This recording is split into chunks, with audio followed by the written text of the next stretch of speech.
it gives me great pleasure now to introduce a panel comprised of declaration signatories and industry frontrunners. A discussion now on what green corridors mean to them and what steps we must all take to bring our ambition to fruition. And I now invite to the stage Pete Buttigieg, the United States of America's Secretary of Transport, Morten Bo Christensen, Maersk's Vice President and Head of Decarbonization, Alex Hewitt, CEO of CWP Global, and the Fijian Ambassador to the United Nations, Satendra Prasad. Please, everyone, do come and join us on the stage.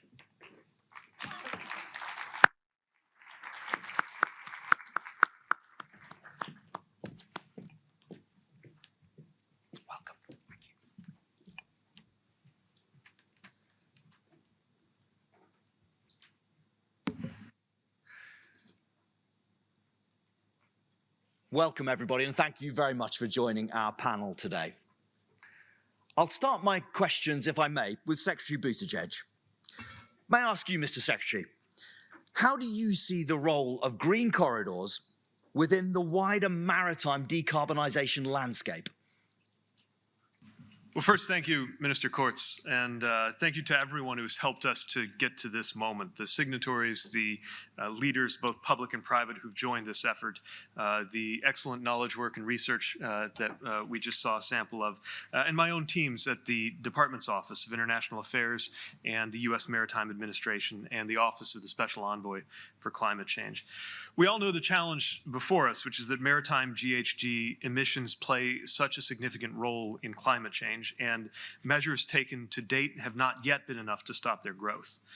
This is one of the sectors that is considered hard to abate, which in a less urgent moment might have meant lower priority. But in this defining decade, especially with what we've seen from the IPCC in terms of the narrow window that we're in, hard to abate still means have to abate. And we see that the long-term future of international shipping has to be zero emission. So we recognize the importance of limiting the most extreme effects of climate change and protecting the health of those who live around our ports. And we see enormous potential for progress. I think in shipping in particular, there's a paradox. On one hand, pound for pound, it is typically the least carbon intensive means of moving goods, and yet there is so much of it consuming so much fuel that it represents an enormous source of emissions. And so the US seeks to help lead the effort to address that. In the President's bipartisan infrastructure deal, which passed the Congress on Friday, we have the most transformative moment for U.S. infrastructure in generations, including over $17 billion for ports and waterways, efforts to electrify our ports, and see increased throughput without the associated increase in emissions.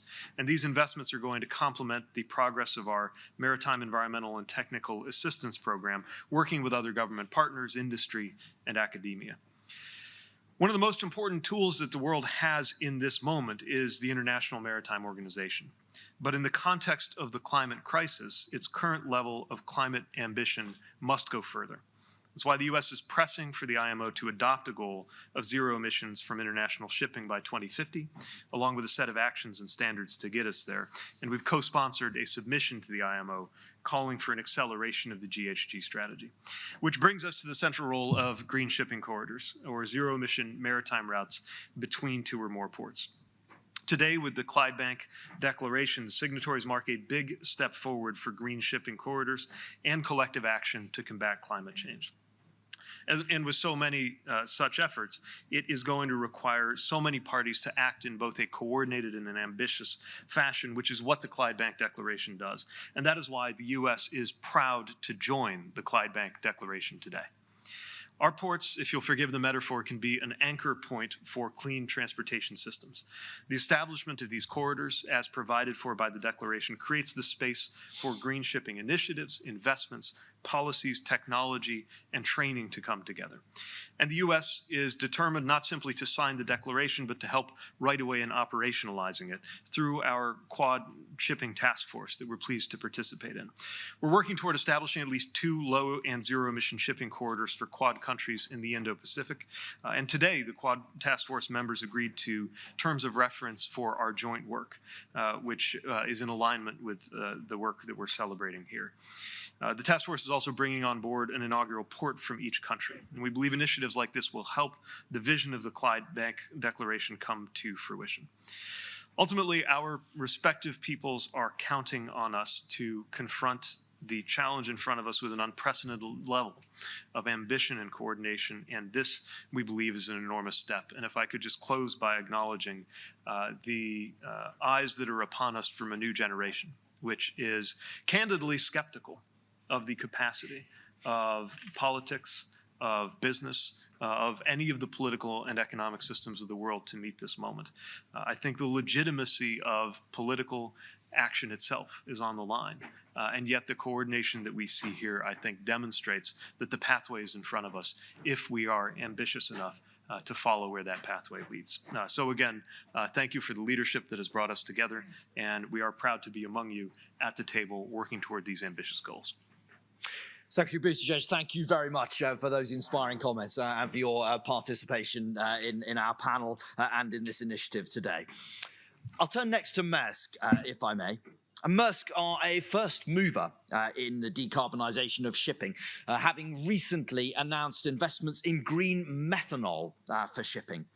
Mr. Christensen, could you please tell us a bit more about this and where Maersk believes the sector needs to go in this decade? Thank you, Minister. I'm happy to, and let me also just start by extending a warm thanks to all the people whose great work has enabled us to be here today. So thank you very much for that. Yes, I'm very happy to share our line of thinking in our company. We have been in shipping for many, many years, and 3 years ago, we decided in our company that we simply had to get to net zero in 2050. And in order to do so, we believed we needed the first vessel out in 2030. To be very honest, we didn't know much about how to get to that target. We just knew that that was an imperative. And then since we have done a lot of work and we've learned a lot. We've learned that technology is actually available. It is there. We can actually today build vessels that sail on something else than oil. And not only can we build new vessels who does that, we can actually retrofit existing vessels so that they no longer have to burn oil. We also learned that the new fuels can actually be made in a carbon neutral way. We have decided to go with methanol, as mentioned. There are other pathways, but we have decided that for now, methanol is the best solution for our company. The fuels can be made in a carbon neutral manner. And we've also learned actually that our customers increasingly expect us actually to do that because they're running global supply chains, and for them it is also unsustainable to do that with such a carbon footprint that they do today. So that led us to decide that we want to just get started. We want to start building the vessels, and we want to put the demand signal out in the market that we want the green fuels. So we'll come out with our first carbon neutral and methanol powered vessel in 2023. It's going to be a small feeder vessel. And then we have also ordered 8 very large container ships that will start coming in 24 and 25, also to be powered by methanol. And we will only order ships from now on that can sail on green fuels. Now that sounds quite easy, and it really isn't. Shipping is indeed a hard to abate industry, mostly sort of for the sheer scale of it. I mean, there are more than 50,000 ships out there, all burning fossil fuel today. We operate 740 of those, but that in itself is quite complex. And then the availability and the cost, as previously mentioned, of these green fuels, that is a challenge because today they are simply not in the market. We need to ramp up the production of these fuels, and we need to bring down the cost. The cost today is somewhere between 3 to 4 times that of fossil fuel. It'll come down, but that is the challenge that we are faced with. So we do really need we do have customers actually that are willing to shoulder this, and Johanna already mentioned the cargo owners for zero emission vessels. But in order to get all the way through, not just get started, but get all the way through and make the progress that we need, we do need regulation, as was also previously mentioned. We echo the call to IMO to up the ambition. We believe we need a carbon tax. We've said that previously. We believe $150 per ton would level the playing field and accelerate things.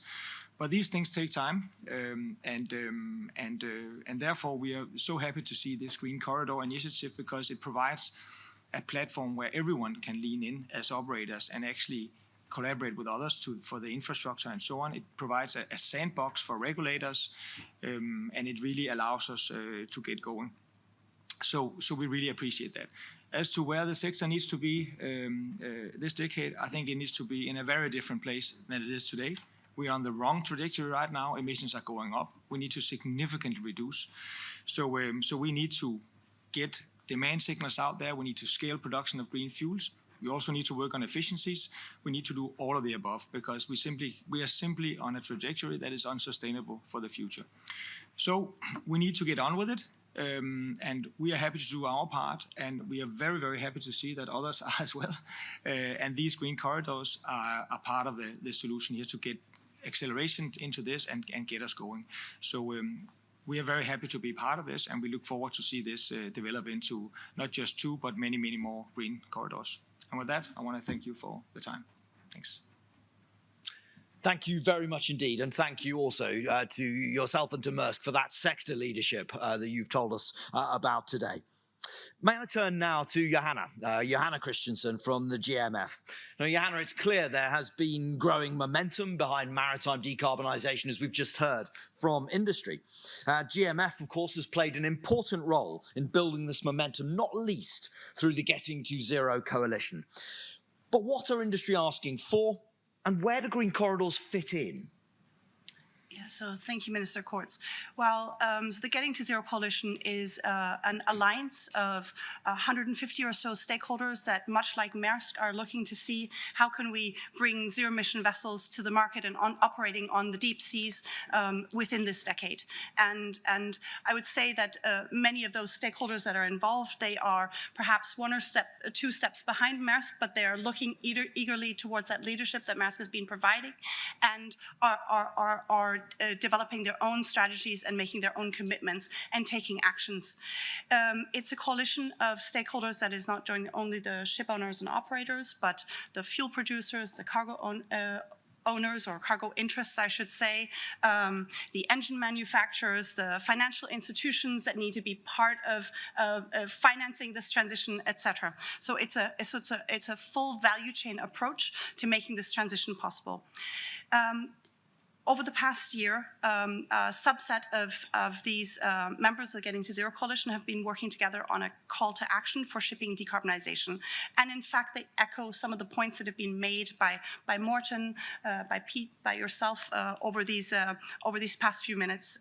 So the first objective that they've sort of asked for, the first big ask that they're making, is an alignment on a full decarbonization of the sector at the International Maritime Organization by 2050. The sense is that it's that alignment around a full decarbonization that will really help unlock early action as well, and that will put us on a common path, one that everybody can work together to achieve. The second big ask is that this be supported by policy measures, such as Morten has already pointed to. I think that's really helpful, that there's a really sort of clear ask from a lot of stakeholders in the industry. But the most important thing is that we get policy measures that close that cost gap between the fossil fuels that we have today and the zero-emission fuels that we need in the future. And then finally, a support for demonstration projects at scale. So how do we take the solutions that we know exist from what is at almost an artisanal level today to at-scale deployment globally.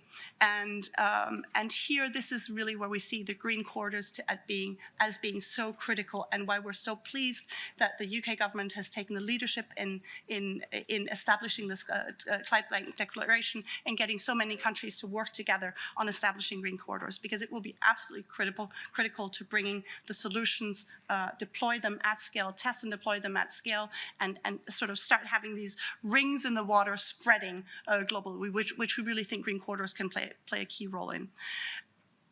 I think the important thing to note in that context is that we really, or another positive element of the green corridors approach from our point of view is we really think that it's not such that everybody needs to act at the same time. Every single country, every single company does not need to act now. But if we can get concentrated action along certain specific or realizing specific opportunities, such as the ones we've outlined in the Green Corridor studies, concerted action on these key opportunities, I think that's the thing that will help unlock this for a wider rollout. Thank you very much indeed, Johanna, for that fascinating insight and for building momentum for this movement. We're very, very grateful for everything you've said and brought to us today. Thank you. Could I turn now to Minister Engelbrecht? And could I ask you, Minister, what role do you think government has in this initiative? Well, obviously, we need to set the framework, the policy framework, that's for sure. And as Mr. Christensen mentioned, it's quite important that we start by actually having a sandbox to play in and to test what's needed. Maybe I should actually answer what not to do as well. And that is, we should not, as policymakers, as politicians, decide what the winning technology will be. Because I'm quite sure that the market will find the solutions themselves. We know that hydrogen, green hydrogen, is needed. It's a basis for making alternative fuels, but whether it's going to be the methanol that the Maersk are using, or ammonia, or a different approach, it might be direct hydrogen as well. Well, it doesn't really matter. I'm quite sure that once production is scaled up, ramped up, and well, the prices in the market will fix the rest. And I'm also quite sure that Maersk will be quite alert when it comes to following the market, and I'm quite sure you'll switch into something else than methanol if that seems to be the suitable solution. So we should have a technology neutral approach. What is important is that we'll be CO2 neutral. One of the key things I believe is, well, I'm sitting here in a panel with one of the largest maritime organizations in the world, Maersk, and as you can all figure out, they're from Denmark.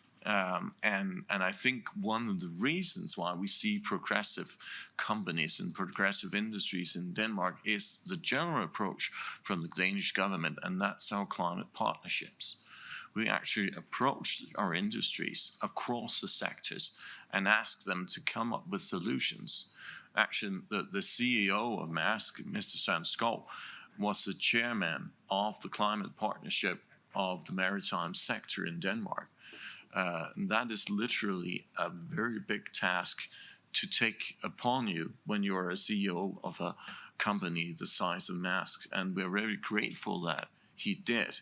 He came up with solutions not only concerning Maersk themselves, but also the rest of the maritime industry in Denmark, such as electrifications of our harbors, electrification of our local ferries as well. So all of the industry was turned over, and we found green, CO2 neutral solutions in various manners.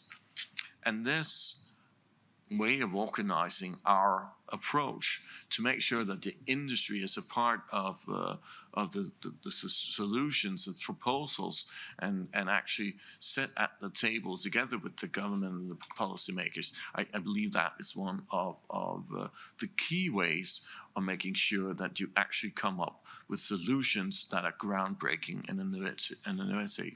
And then, of course, I have to mention that a small country like Denmark, that is quite, we are dependent on our exports.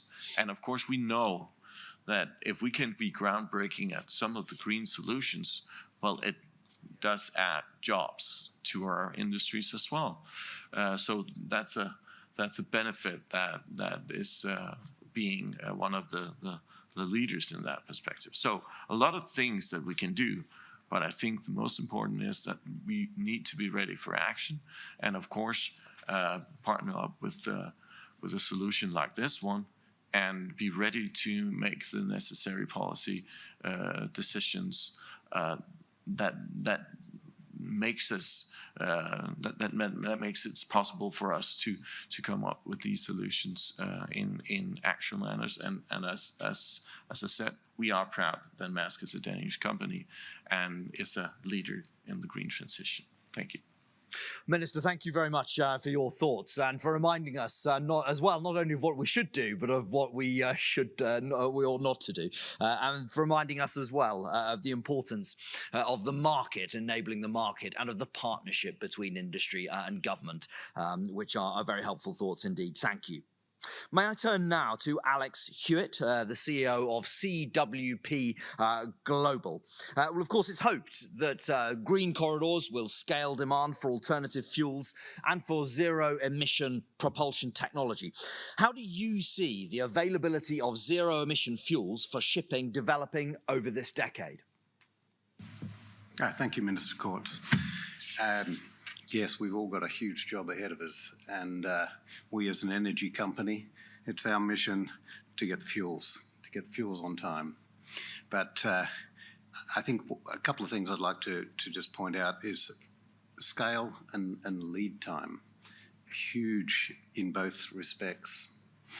5 years ago, we started the development of what is a 26 gigawatt generation capacity project in Australia. It'll fit very nicely for the Australia-Japan route. There's 14 gigawatt capacity of electrolyzers. The price tag is about 40 billion, and it will take around 10 years for development and construction. So we've got that one moving already. It'll produce about 10 million tonnes per annum of green ammonia when it's fully developed. And even then, it'll take 10 years to build. So it's a huge task, but we're moving. As many on the panel have pointed out, the gating issue, the thing that gets the commitment of finance, will be long-term offtakes. So policy, IMO, alignment, all those things are really important. Now, I should say that since starting the Australian one, we've started 5 other similar projects around the world, in North Africa, in Patagonia. So I think they'll fit quite nicely with some of these emerging corridors. In all, around about $250 billion of investment would be needed to get these projects going. But even if all of our projects go forward, we need 10 times that amount in terms of fuel by 2040. So there's going to be a ramp up.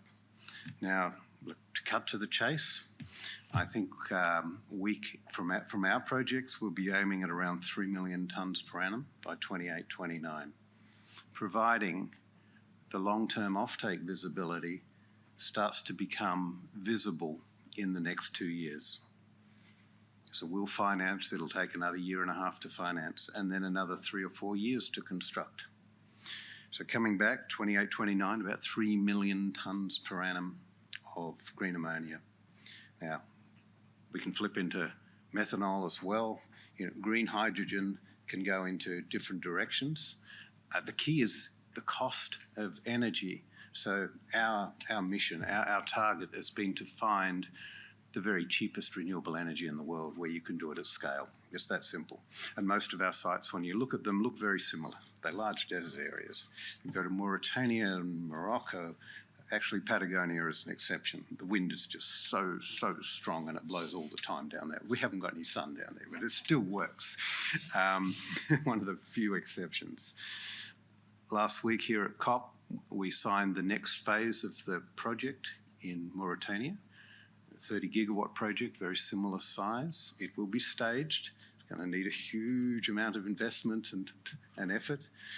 It'll be a transformative project for the entire country, so it's very exciting. But to once again, come back to this scale, 3 or 4 of these projects, when fully developed, will be the largest power projects in the world. So again, huge scale, lead times of 5 to 10 years. So we're targeting 2030 for the ramp up. And I think around 3 to 6 million tonnes, around about that period, but soon stepping up to 20 to 40. Now, once again, to come back to that as a percentage, I think 5% of shipping will be around about 15 to 20 million tonnes. So maybe we can get to a quarter of the market, and others will do their bit as well. Others are starting this journey.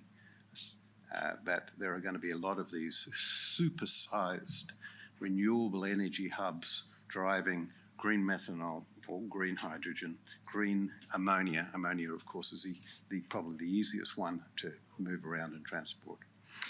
And I think the last thing, which was touched on earlier, certification, very important.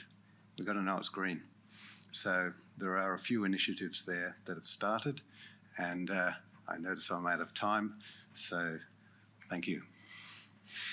Mr. Stewart, thank you very much indeed for that very helpful industry insight. And there are challenges, of course, around weather from many parts of the world. We have some challenges with weather in the UK sometimes as well. But thank you very much for that. You're quite right to draw our attention to the scale of the challenge and the fact that the lead time means we do have, it underlines the message that we have to start now.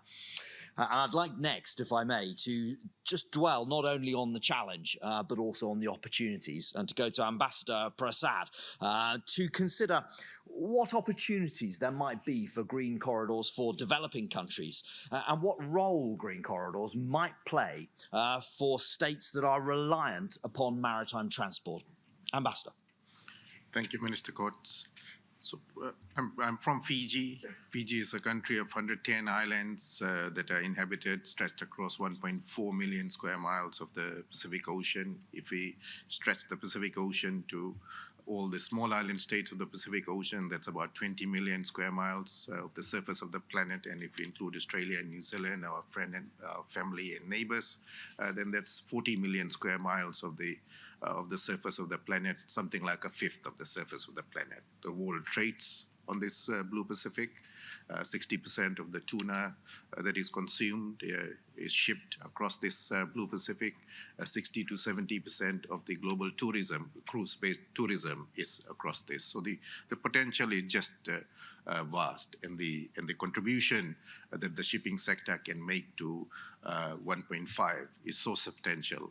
And we must take it. So from that perspective, green shipping offers fantastic and one of the most significant and perhaps one of the lowest hanging fruits for getting us to 1.5 because of the scale that it provides. And so we are very excited, Minister, to be part of this initiative because it offers to Fiji and many countries, large oceanic countries like us, great possibilities of staying within 1.5, but also opening up fantastic economic opportunities. Green corridors provide that promising start. They are an innovative solution.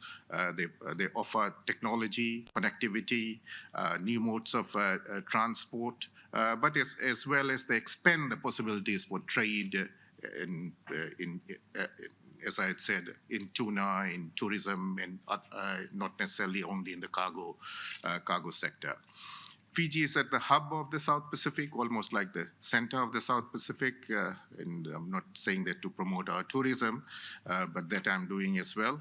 Our ports are central to much of the shipping across these routes, and we think and we are excited by the possibility that Fiji may be able to offer as a model where we can test new technologies and help other countries scale up new technologies as they apply it in different shipping sectors. We'd very much like to begin with the tourism sector and then look to partners to see that the whole of the Blue Pacific becomes a sustainable blue tourism sector, that if you're cruising on the Blue Pacific, it's a net zero cruise.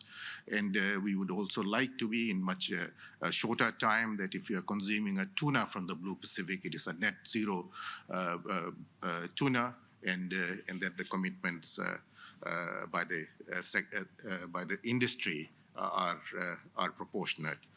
We are, of course, committed to a net zero strategy. We are committed to 40% reduction in the shipping emissions by 2030. And these are now reflected in our blue component of the NDCs, which we have reported here. We are nevertheless a small country, which is very mindful of the commercial realities of this. And I'm a late substitute for my Minister for Economy, who sends his apologies. But that is because right at this time, he is launching in another room Fiji's first blue bond. And Fiji's first blue bond is partly to raise the resources for us to begin to do the scoping and testing for green shipping. And so he sends his apologies, and I hope you'll accept it, Minister. Thank you very much. Of course, and thank you very much, Ambassador. Thank you for the insight from Fiji and for focusing our minds upon the challenges and the opportunities that shipping decarbonisation presents you with, and also the key critical importance of green shipping corridors for yourselves. Thank you for your insight. We come now to a video message from Japanese Minister Setsuo Saito. And unfortunately, my esteemed colleague from Japan has been unable to join us today, but we are very pleased to have a video message from him for us to view this morning.